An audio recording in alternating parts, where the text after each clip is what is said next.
Aline Gahongayire yavukiye mu Rwanda ku itariki 12 z'ukwa 12 1986.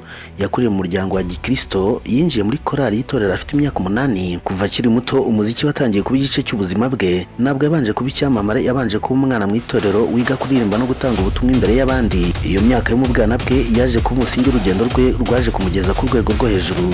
Murakaza neza kuri Kigali 250, urubuga rubageza amakuru agezweho imyidagaduro, umuziki, ibyamamare n'udushya dutandukanye bishyushye, byizewe kandi bikunogeye.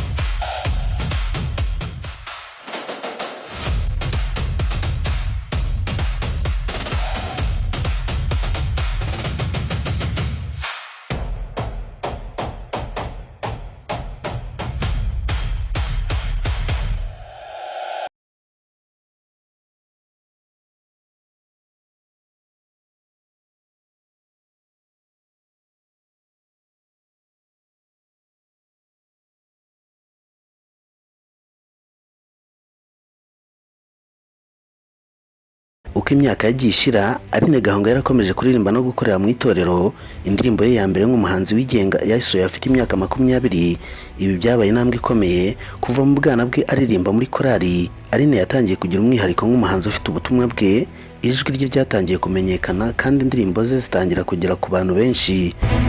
Aline Gahongayire ntiyashatse gukora umuziki wo kwishimisha gusa, yahisemo gukoresha ijwi rye mu kuramya no guhimbaza Imana no gutanga ubutumwa bw'icyizere. Uyu munsi urubuga rwe rumugaragaza nka worship leader, motivational speaker na Adonai evangeliste.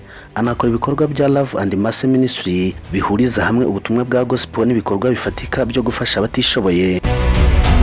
Aline Gahongayire yaje gushakana na Gahima Gabriel mu mwaka wa 2013.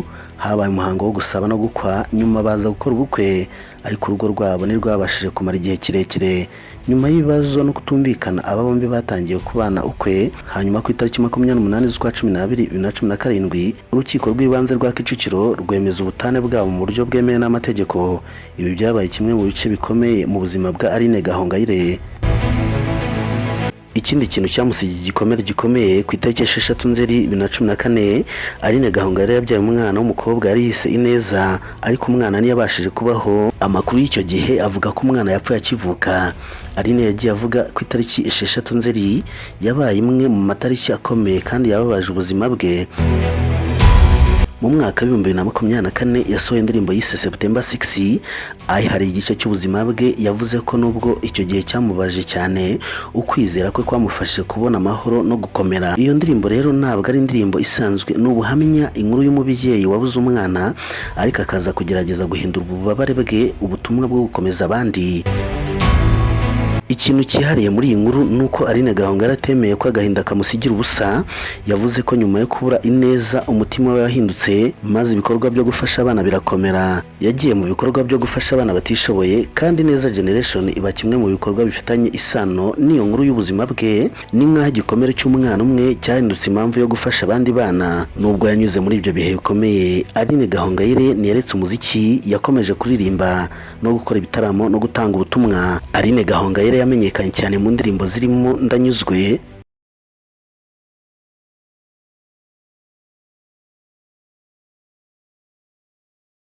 Izindi Mbaraga,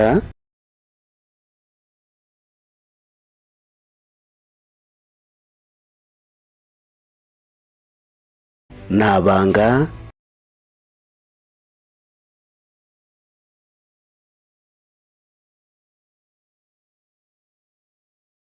n'izindi nyinshi zitandukanye.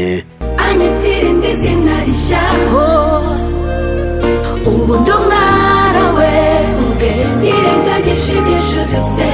Mu bikorwa bye bya nyuma harimo Sagress EP ndetse n'indirimbo yitwa September 6.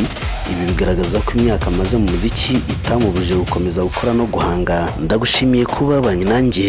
Ni Kigali 250, ubusanzwe njye nitwa Nero. Amakuru yo nakagaruka, mbifurije kugubwa neza.